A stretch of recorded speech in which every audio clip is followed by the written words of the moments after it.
Ok, Bueno, vamos a listo. ver. Listo. Muy buenas noches tengan todas y todos. Antes de comenzar con la actividad, me presento. Mi nombre es Giancarlo Hernández. Esta noche voy a estarles acompañando en la moderación de esta actividad. A modo de mantener un poco el orden en la actividad, voy a permitirme dar algunas indicaciones para el correcto desarrollo de la actividad. Primeramente, recordarle a las personas que nos acompañan esta noche que por favor mantengan silenciados sus micrófonos. Esto para evitar interrupciones innecesarias y que puedan afectar a la persona expositora. Dicho esto, voy a permitirme en este caso presentar al profesor Rodrigo Campos Esquivel, quien nos acompaña esta noche. El profesor es licenciado en Derecho y notario público por la Universidad de Costa Rica. Es máster en Derecho del Trabajo y Seguridad Social de la Universidad Estatal a Distancia con graduación de honor. En su experiencia laboral, se ha desempeñado como magistrado suplente de la Sala Segunda de la Corte Suprema de Justicia desde el mes de abril del 2020.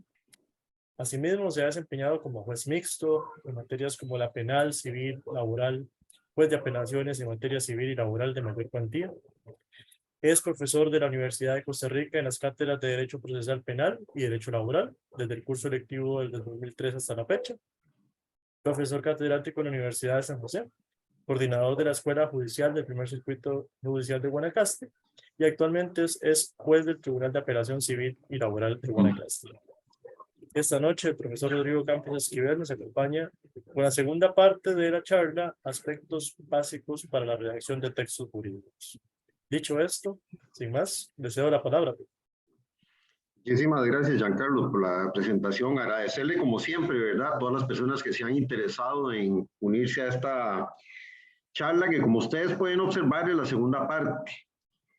Si no tuvieron oportunidad de acompañarnos en la primera parte, les indico que en YouTube ubican por mi nombre, Rodrigo Campos Esquivel. Ahí está aspectos básicos para la redacción de textos. Eso se llama legales, pero sí es la primera parte de esta misma, de esta misma temática, ¿verdad? Digamos que esta es la continuidad de la que dimos el mes pasado. Una muy breve introducción, no voy a profundizar en todos los temas que ya se vieron la charla anterior, pero sí una muy breve introducción para que las personas que tienen la oportunidad de ver esta, que no hayan visto la anterior, pues tengan más o menos una idea de cuál es el objetivo. Véanlo ahí, tenemos que la importancia del tema, un buen abogado o abogada debe no solo redactar en forma breve y clara, sino que además debe dominar las reglas básicas de gramática y ortografía. Esto es una cuestión que, jóvenes, es de buenas costumbres que se acostumbren a ser concretos, que sean efectivos. Muchas veces hay abogados que redactan 10 páginas y dicen exactamente lo mismo que pudieron haber dicho en una. Eso, vean, la Administración de Justicia está a cargo de personas, ¿verdad? Y eso, el volumen, la exageración, eso influye mucho en el ánimo del juez, ¿verdad? No por eso se va a dejar de hacer el trabajo, porque las leyes exigen que el juez le dé una solución jurídica. Pero no faltará el caso donde haya casos más sencillos, de menos volumen, donde el juez prefiera entrar esos asuntos mientras el otro lo va chineando, por decirlo de alguna forma. Entonces hay que ser muy breve, muy concreto, y eso solo se logra también con la efectividad del lenguaje, ¿ok? El redactar en forma confusa o bien utilizando palabras incorrectas o mal escritas, bien puede cambiar por completo el sentido de lo que se le quiere dar a la idea. Vamos a ver más adelante incluso que una coma mal utilizada o una tilde cambia por completo el sentido de la palabra o de la idea, ¿ok? A continuación se expondrá la parte 2 de la charla sobre reglas básicas de redacción de textos jurídicos, para lo cual, tal y como les había dicho anteriormente, se recomienda ver la primera parte accesible en YouTube. Ok, vamos entonces con algunos aspectos lingüísticos específicos. y tenemos los conectores del discurso. Los conectores discursivos poseen la capacidad que les permiten relacionar el miembro del discurso en el que se localizan con el discurso anterior. Permiten cohesionar y dar unidad a un texto. Ejemplos en textos jurídicos: así las cosas, por lo expuesto, en ese orden de ideas. Estamos hablando, en la charla anterior, los que tuvieron la oportunidad de acompañaros, recuerden que se había recomendado, esto es una recomendación, obviamente que también depende de lo que se quiere decir, que las ideas no sean de más de 30 palabras, ¿verdad? Y eso implica que haya párrafos donde haya ideas muy cortas y necesitamos darle una continuidad lógica a ese discurso. Para eso son los conectores del discurso, ¿verdad? Porque entonces venimos hablando de X idea y entonces para iniciar la siguiente decimos así las cosas, por lo expuesto, en ese orden de ideas. La falta de conectores, ¿qué es lo que produce? Bueno, podría provocar que el destinatario no logre identificar la relación argumentativa entre segmentos u oraciones. Eliminemos estos conectores, así las cosas, por lo expuesto y en ese orden de ideas, y no puede ser que un lector no muy diestro no logre captar cuál es la relación entre la idea anterior y la que sigue. Aquí pueden ver, la idea no es leerlos todos, pero sí podemos ver algunos conectores, sobre todo también la clasificación, comienzo del discurso. Si estamos iniciando un discurso, esos conectores podrían ser en primer lugar, en principio, en primer término. De transición, digamos, los conectores de transición puede ser por una parte, por otra parte, por otro lado. Yo usualmente utilizo uno que me gusta muchísimo en otro orden de ideas. Luego tenemos los temporales, finalmente, por último, posteriormente, comentadores, así las cosas, que ese ya lo vimos en la imagen anterior. Bueno, aquí vienen otra cantidad más, ¿verdad? La idea, los que quieran, yo les puedo facilitar la presentación sin ningún problema, y también, antes de que se me olvide, voy a facilitarle a Giancarlo el texto del cual, bueno, yo me basé para hacer esta presentación para que quede a disposición de todos ustedes. Luego tenemos los conectores afirmativos. En efecto, ciertamente, efectivamente, los aditivos adicionan. Además, también, asimismo, incluso en ese sentido, por ahí yo uso en adición. Yo he leído bastante autores españoles y los autores españoles utilizan mucho un conector que dice suma y sigue. Eso es como diciendo que seguimos sumándole ideas al planteamiento. Concesión, aunque, restricción, pero, sin embargo, no obstante, si bien, causativos, porque, pues, según, de ahí, consecutivos, por tanto, por ende, por consiguiente, de ahí que, en consecuencia, comparativos, igualmente, de igual modo, de igual manera, focalizaciones, es decir, en otras palabras, explicación en síntesis, podemos agregar ahí también en resumen, recapitulación a manera de ejemplo, por ejemplo, recapitulando, ejemplificación, particularmente, específicamente. Los conectores constituyen una herramienta que refuerza la cohesión del texto y facilita la comprensión. Tal y como lo dijimos anteriormente, el conector, la función que tiene es unir una idea con la que sigue, ¿verdad? Repetición y redundancia. Se refieren a toda aquella expresión repetitiva de una palabra o de una misma idea con la necesidad de mantener el discurso durante un tiempo más o menos prolongado. Yo les digo, eso es un aporte mío. A veces es preferible utilizar sinónimos que usar una y otra vez la misma palabra, ¿verdad? Que esto puede ser reiterativo, puede ser No sé, va quemando la palabra, va quemando la palabra. Voy a ver aquí, perdón, un par de cositas que hay en el chat antes de continuar. Ok, vamos a ver, era una cuestión de mero trámite. En todo caso, las dudas que ustedes tengan las atiendo al final, ¿verdad? Como ha sido costumbre. Uso de palabras específicas mismo no se debe utilizar para hacer referencia a un elemento anafórico, es decir, como un elemento del discurso que ya fue previamente mencionado. En ese caso se debe sustituir por un pronombre demostrativo como este, esto o esta. Pensemos en el caso de que se esté hablando de un tribunal y que en la siguiente idea se utilice la palabra misma para describir ese tribunal. Lo que se plantea acá es que eso no es correcto, ¿verdad? Lo que hay que decir es este tribunal. Uso del gerundio. Se trata de una forma verbal no personal.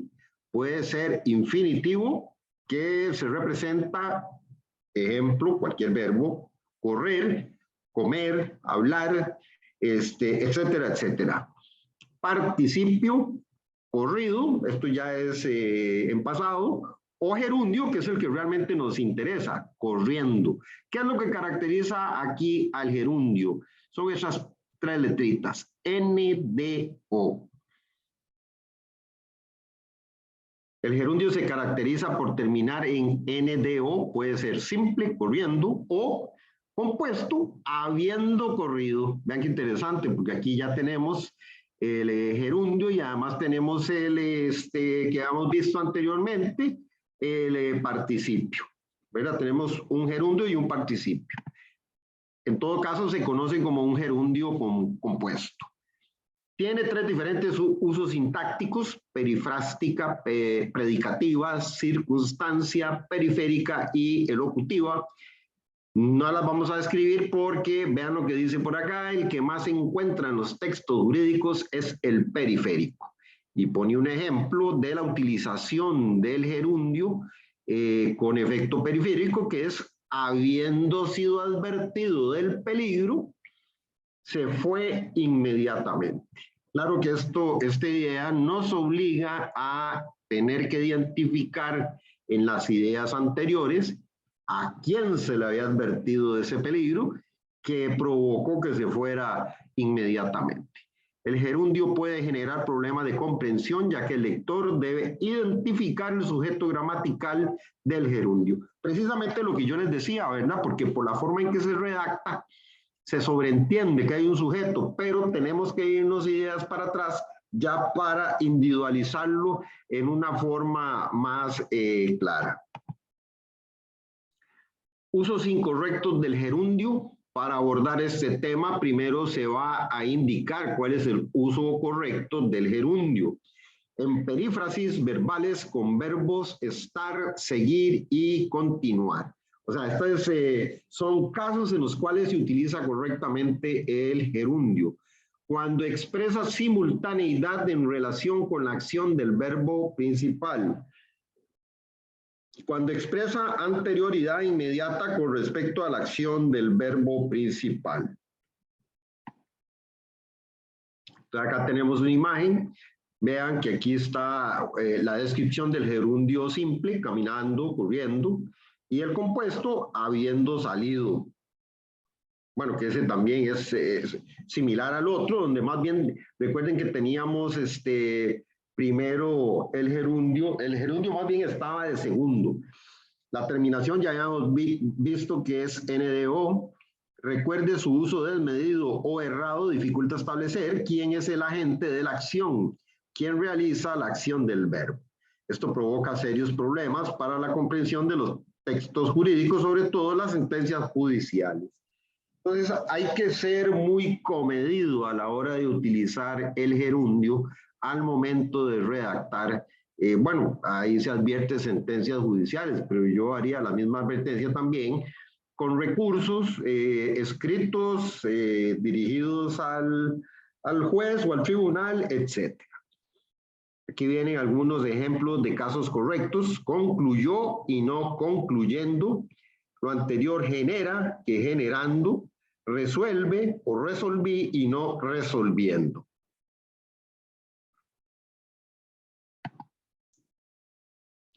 Uso incorrecto del lenguaje jurídico, gerundio de posterioridad, cuando la acción del gerundio es posterior a la del verbo principal. Ahí vienen los ejemplos de cuál es la forma correcta y cuál es la forma incorrecta. Se puede encontrar principalmente cuando se enuncia una consecuencia del verbo principal. El ejemplo del error, aquí lo tenemos. Lo correcto es ir resolviendo en forma favorable al trabajador. Entonces, la consecuencia, vean que va en forma posterior. Lo correcto, y valga la redundancia, este es el caso que está bien redactado, es que se resuelva de forma favorable al trabajador. Vean que incluso es más sencilla esta frase que la que está arriba. Gerundio con valor hilativo, eso es de hilar, se usa para encadenar eventos autónomos. Se adiciona una nueva acción al verbo principal. Y vienen los ejemplos. Las costas del proceso son a cargo del vencido. Y viene la consecuencia de la que hablábamos en la imagen anterior, fijándose los honorarios de abogado en la suma de tanto.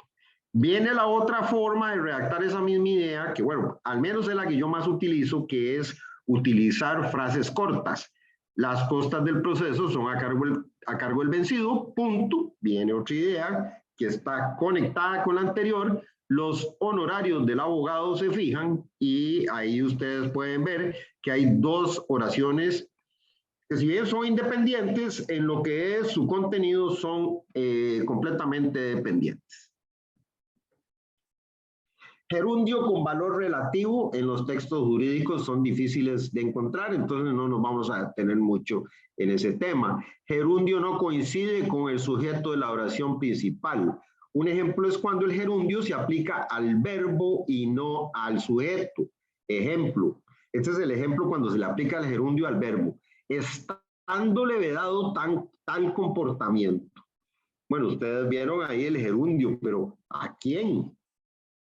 Obviamente que para entender esta frase, volvemos a lo mismo, tendríamos que ir para atrás a ver a quién se está refiriendo, digamos, las primeras ideas de ese texto. Bien, una parte, digamos, ya más genérica, que es la puntuación y ortografía. Les comento, esto no es una cuestión de ¿cómo decirlo?, arrogancia ni nada, pero estos temas de puntuación y ortografía uno los maneja casi que en automático si uno es un lector asiduo. Porque uno empieza a ver la forma en que van las ideas, cómo se hacen las puntuaciones, reglas de ortografía. Para eso no es necesario, digo, llevar un curso de ortografía dirigida a abogados. Esto es algo que se puede lograr con práctica, ¿verdad? Y sobre todo, el recurso más valioso, y en eso quiero insistir, es la lectura habitual. Vamos con los signos de puntuación. Permiten ordenar los elementos de una oración y las diferentes unidades discursivas con el fin de facilitar la comprensión textual. Adicionalmente, guían en la lectura. Una inadecuada puntuación hace que los textos pierdan cohesión y, por tanto, coherencia. Debe haber una relación directa entre los signos de puntuación y las pausas, ritmos y entonaciones en la expresión oral. Esto es importantísimo porque muchas de las charlas que he dado y en las que ustedes han participado se van sobre el tema de la expresión oral.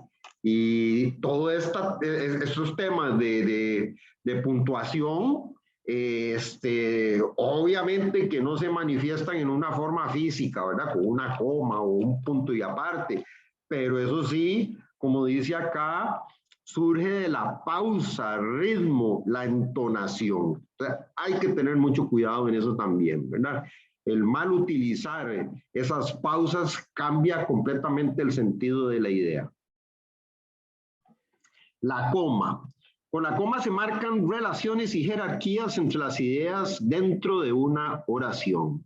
Otras funciones corresponden a organizar y delimitar segmentos o secuencias. Sus usos principales son introducir un inciso. Bueno, esto cuando sobre todo hay normas que tienen varios incisos, vamos cambiando de uno al otro, ¿verdad? Con una coma. O una regla que es más bien negativa. Nunca una coma entre sujeto y predicado. Ojo, viene una frase y ahora vamos a ver cómo se leería si incumplimos esto. Dice, dicho manual contendrá una descripción completa. Ven una sola idea. ¿Eh? ¿Qué tal que ponemos, dicho manual, coma, contendrá una descripción completa? Ahí podemos estarle cambiando la idea, ¿verdad? Entonces esto no lleva coma. Nunca coma entre verbo y complementos verbales. El actor no recibió la notificación. Y sería como decir, el actor, coma, no recibió la notificación, ¿verdad? Los complementos verbales en este caso sería de que no recibió. Anteposición de complementos consiste en poner componentes circunstanciales al inicio de la oración, en cuyo caso la coma es facultativa. Aquí sí, digamos, podemos usar la coma o bien podemos redactar en forma corrida la frase. Entonces, vean, para esas fechas, coma, existía una situación de falta de liquidez. Eso es una forma en que podemos decirlo. Pero también, como es facultativa la coma, podemos decir sin ningún problema y sin cambiarle el sentido a la frase, para esas fechas existía una situación de falta de liquidez. ¿Vieron? Entonces, aquí, eso es un supuesto donde, repito, la coma viene a tener un carácter facultativo y no es más bien de carácter... no es exigida su presencia en esta frase. Ante segmentos subordinados, cuando se introduce un segmento subordinado se debe poner como antepuesta, así que, de manera que, pues, porque, debido a que. Estos son ejemplos de segmentos subordinados. También estamos siempre con el tema de la coma, separa elementos de una serie. Aquí viene un ejemplo muy sencillo. Podríamos, tal vez para hacerlo desde el punto de vista jurídico, decir, fundamento esta tesis en la Constitución Política, Código Civil, Código de Comercio, y cada uno va separado con su respectiva coma. La Ley General de Arrendamientos Urbanos y Suburbanos, etcétera, etcétera. Elisión verbal evita la repetición del verbo, ¿verdad? Y entonces, ojo el ejemplo. Usamos el verbo una sola vez para el primer sujeto y para el segundo ya no. Juan llegó a las 3 p.m., coma, y María a las 4:30. Ahí ya no hay que decir qué fue lo que hizo María, porque ya sabemos que fue que llegó, aunque una hora diferente, ¿verdad? Conectores parentéticos son aquellos que, además de relacionar ideas y organizar el texto, se caracterizan por tener cierta libertad de ubicación dentro del segmento oracional que introducen, y por ese motivo van siempre encerrados entre signos de puntuación, uno de los cuales sería la coma. Viene un ejemplo con relación de estos conectores parentéticos. El alegato no es de recibo y por lo tanto no debe prosperar. Yo les digo, bueno, esto es de todos los días que yo uso expresiones de este tipo, precisamente por ser un juez de apelación.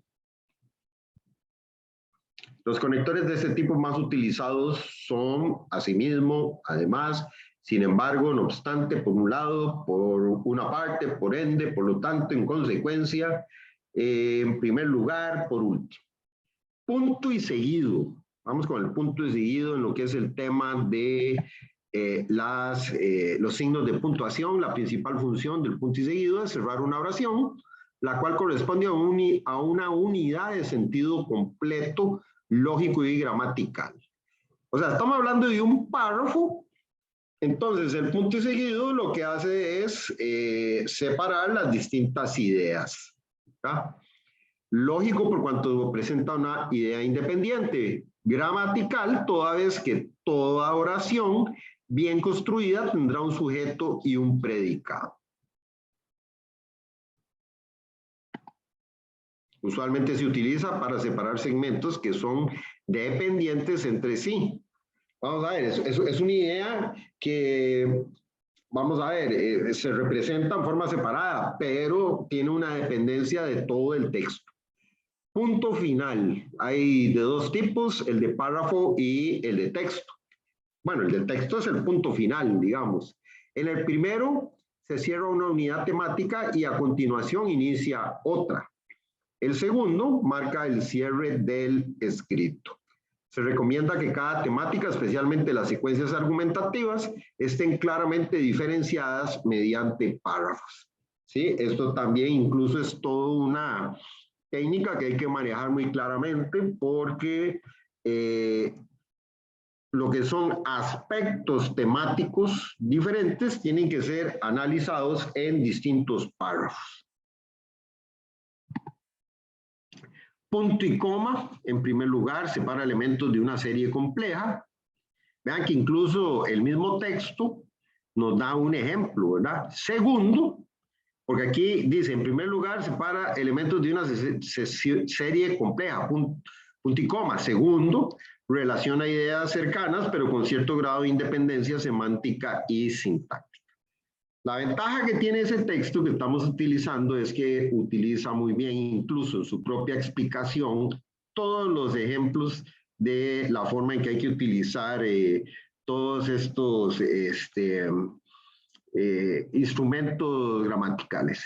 En los textos jurídicos, su principal uso es separar enumeraciones complejas, sirve para separar ideas independientes, pero tan relacionadas que se deben leer juntas. En ese caso, contrario a lo que ocurre con el punto, donde se tiene la posibilidad de detener la lectura, con un punto y coma se debe seguir leyendo. Esto es interesante, ¿verdad? Porque entonces ven que el punto produce un corte y un reinicio, mientras que con el punto y coma, tal y como dice acá, se debe seguir leyendo. Los dos puntos se utilizan para introducir una enumeración, serie, lista, una cita textual. Esto yo lo utilizo mucho sobre todo. Pongo dos puntos y, qué sé yo, digo, el apelante en su agravio tal dijo tal cosa. Dos puntos y hago una cita textual del agravio que menciona el apelante, ¿verdad? También un ejemplo o una conclusión. Que uno diga, en conclusión, dos puntos y empieza 1, 2, 3. ¿Okay?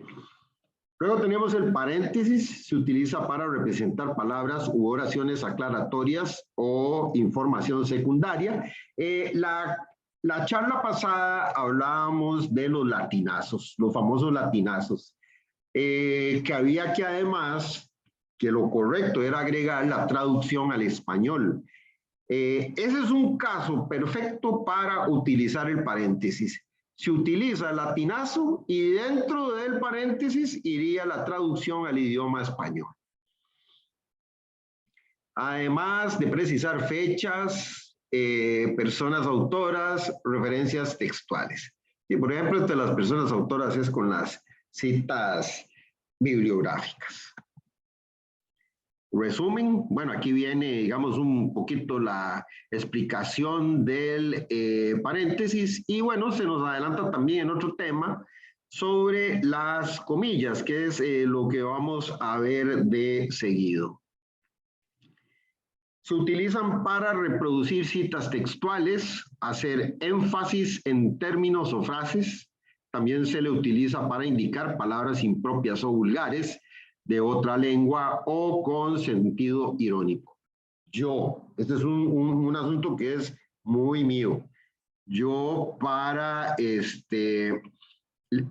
bueno, como les digo, junto a la utilización de las comillas, yo siempre acostumbro que el texto que está entrecomillado vaya en letra cursiva, ¿verdad? Eso, y ustedes también pueden verlo en sentencias, pueden verlo en libros. Usualmente el entrecomillado va en una letra diferente para que se distinga entre lo que viene diciendo el autor y las citas que hace de otras personas.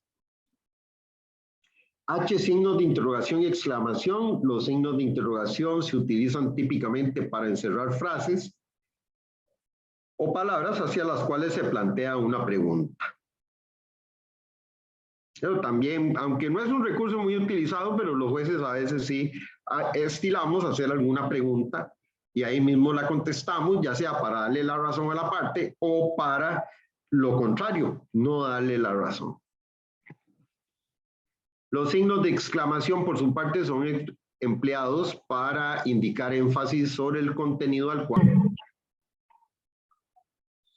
En los textos jurídicos en general no se utiliza estos signos de puntuación, salvo en el caso de citas textuales de otros documentos. Bueno, eso aquí habla de los signos de exclamación. En realidad esto es mucho más útil con el tema de las comillas, ¿verdad? Pero también se pueden utilizar los signos de exclamación. Con los signos de exclamación, vamos a ver, un par o tres signos de interrogación lo que dicen es como ponerle un mayor énfasis, un mayor cuestionamiento a lo que se está diciendo. Usted afirma tal y tal y tal cosa. Entonces, tres signos de interrogación dejan en evidencia, podrían poner en evidencia lo absurdo, lo ilógico de lo que se plantea. O que se diga una idea en la que se cree tanto o la que tiene tanto sustento que se acompaña con símbolos de exclamación.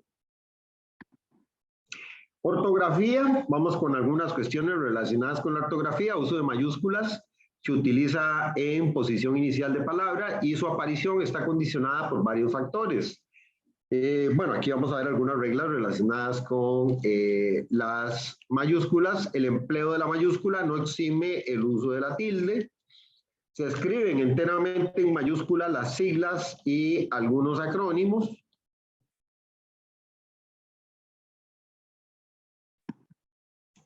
Tras los dos puntos que siguen al verbo fundamental de un documento jurídico administrativo, tras dos puntos cuando anuncian la reproducción de una cita textual, esto no siempre es así, ¿verdad? Porque, vamos a ver, la cita textual puede que no inicie desde el punto y aparte.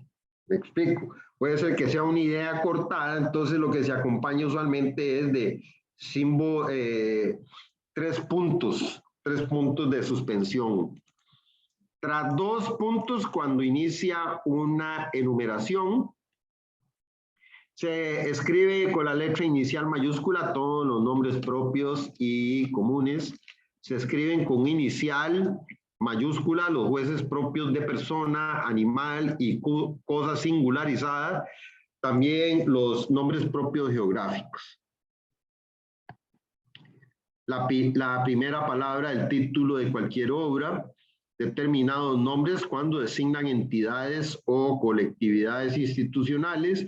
Los títulos, cargos y nombres de dignidad, qué sé yo, Su Alteza Real, el varón, etcétera, etcétera, ¿verdad? Todos esos títulos nobiliarios. Los números romanos, algunas abreviaturas y algunos símbolos, ¿verdad? Aquí, por ejemplo, cuando hablamos de símbolos, pueden ser los símbolos de la tabla periódica. Errores ortográficos en el lenguaje jurídico. Bueno, yo tengo que reconocerlo con humildad, yo lo cometí hasta que ya me cayó. Falta de la H inicial en la conjugación del verbo haber como auxiliar. Ejemplo del error, el actor ha presentado una demanda. ¿Cuál es la forma correcta de redactarlo? El actor ha, con H, ¿verdad? Acompañando la A, presentado una demanda. Esa es la forma correcta. También puede darse la confusión entre sino y sino. En el primer caso corresponde a una conjunción condicional más adverbio de negación. O sea, vamos a ver, es como diciendo que si no, entonces va a pasar tal cosa. En el segundo corresponde a una conjunción adversativa para presentar la alternativa a la negación principal. Luego tenemos la confusión entre B y V en la conjunción del verbo tener. Es confundir tú, que es el objeto cilíndrico, ¿verdad? Con tuvo de tener, que es el pasado de tener. Es otro de los errores que puede cometerse en el idioma. Por último, y ya para ir terminando con la charla, viene una guía de revisión donde se rescata todo lo que hemos visto en la charla anterior y en esta, ¿verdad? Por lo que nada más vamos a enunciar cuáles son los aspectos a revisar. Implica la revisión de un texto antes de firmarlo y enviar. Bueno, cuando se habla de firma, o estamos hablando de firma y autenticación en los casos que ello sea necesario. En la revisión se debe considerar, bueno, la persona destinataria y todo lo que veíamos en la charla anterior, ¿verdad? Sobre el interés que pueda tener, la comprensión del lenguaje, cuántas personas son, etcétera. Luego tenemos la dimensión estructural, que ya son temas de redacción, la dimensión de las ideas, también visto en la charla pasada. Dimensión oracional y sintáctica también, dimensión léxica, dimensión gramatical, dimensión inclusiva y por último la dimensión ortográfica, que precisamente fue el último tema que vimos. Se recomienda que esta revisión del texto se haga el día después de la finalización. ¿Cuál es la explicación de eso? Bueno, es que si se hace inmediatamente, la mente está casada con una serie de ideas, entonces lo que va a hacer es plasmarlas sin más ni más. Entonces lo más recomendable es que haya una pausa, un descanso y que se proceda a esta revisión en una forma posterior. La bibliografía recomendada es esta, el lenguaje claro, manual de redacción de textos jurídicos. Ya se lo voy a pasar a Giancarlo para que todas las personas que tengan interés se lo pidan. Es un texto digital con 140 páginas sobre todo esto que vimos y muchísimos más ejemplos y explicaciones. Muchas gracias por la atención. Pregunto si hay alguna pregunta por ahí. Bueno, en este momento vamos entonces a dar un espacio para recibir lo que son las preguntas mediante el chat. Jan, perdón, voy a irle pasando el documento. Sí, claro, más bien quienes tengan gusto pueden compartirme el correo electrónico, ya sea por el chat de la plataforma Zoom o directamente a mi teléfono personal quienes lo tengan. Y por este medio se los estaría compartiendo. Profe, Buenas únicamente... tardes. Bueno, sí. Buenas. En el chat de la plataforma, disculpe, buenas tardes, bendiciones para todos y todas. Te puse mi correo, es que no tenía su teléfono, me enviaron la invitación hace Perfecto. unos días. Muchas gracias, muy amable. Con Me gustaría muchísimo que gusto. si me puedes ayudar con la primera parte, es que no sabía que estaba el curso, entonces no me conecté. Gracias. La primera parte la puede buscar en YouTube. Ahí está, con el nombre mío. Sí, es cierto, licenciado.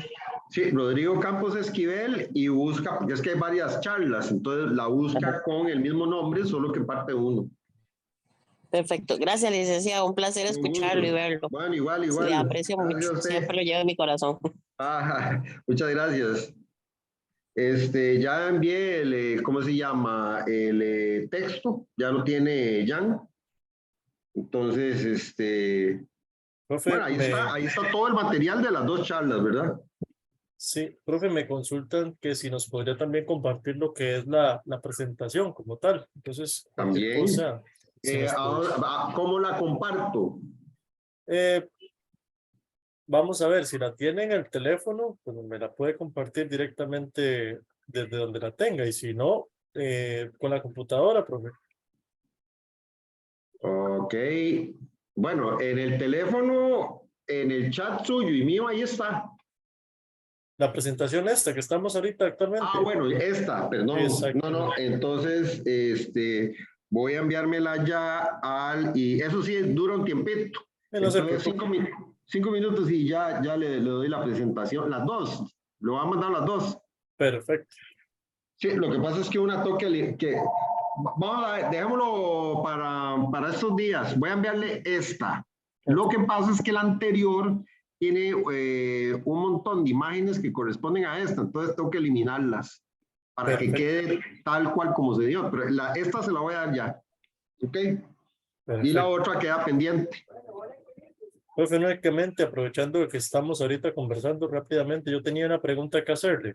Y es Dígame. básicamente en relación al uso de las mayúsculas. Ajá. Es bastante recurrente el uso de las mayúsculas en textos jurídicos o legales, digamos. Sí. Pero evidentemente también llega un punto en el que podemos decir que se pueden llegar a dar abusos. Respecto a eso, ¿qué opinión tiene usted en relación al uso de las mayúsculas? ¿Cuándo considera que... No. Vamos a ver. Yo sé a qué se refiere usted. Se ve horroroso, hasta de mal gusto. Nosotros lo tomamos como una insolencia el redactar todo un texto en mayúscula. Eso además, lo que denota es que es una persona que no maneja el uso correcto de las mayúsculas, ¿verdad? No sé si se refiere a eso, Jan. Exactamente, profe. No, yo lo veo muy mal, ¿verdad? Lo veo muy mal. A mí no me gusta, pero bueno, tampoco le va a dar el traste con la gestión a la persona. Pero no es correcto, no es correcto. Digamos, no hay ningún problema cuando se utilice como para poner el énfasis en una frase o en una idea. Pero es que uno se encuentra escritos donde todo va en mayúscula y eso, aparte del mal gusto, deja la idea de que no sabe manejar correctamente las mayúsculas. Ahí vimos las reglas y son bien claras. Perfecto, profe. Muchísimas gracias por la invitación. Muy bien, no hay más preguntas, ¿verdad? Creo que sería esto, digamos, de momento sería todo porque no tenemos más preguntas. Ok. De igual manera, cualquier cosa, estaríamos compartiendo los correos que nos indicaron, la presentación y lo que es también el enlace para acceder al canal en el que están las demás charlas que el profe Rodrigo ha impartido a lo largo de estos meses. Entonces, para que cualquier cosa las puedan consultar también. Dicho Sí, esto, que creo hay, que... hay de todo tipo de material, ¿verdad? Perfecto. Muy bien. Josué, si gustas, Ya. me mandas un mensaje, Josué. Disculpe. Sí. Listo, profe. Bueno, buenas noches y ya le envío la presentación esta. Y cuando tenga la otra lista también se la envío. Muchas Perfecto. gracias, muy amable. Bendiciones. Buenas Bueno, noches para hasta todos. luego.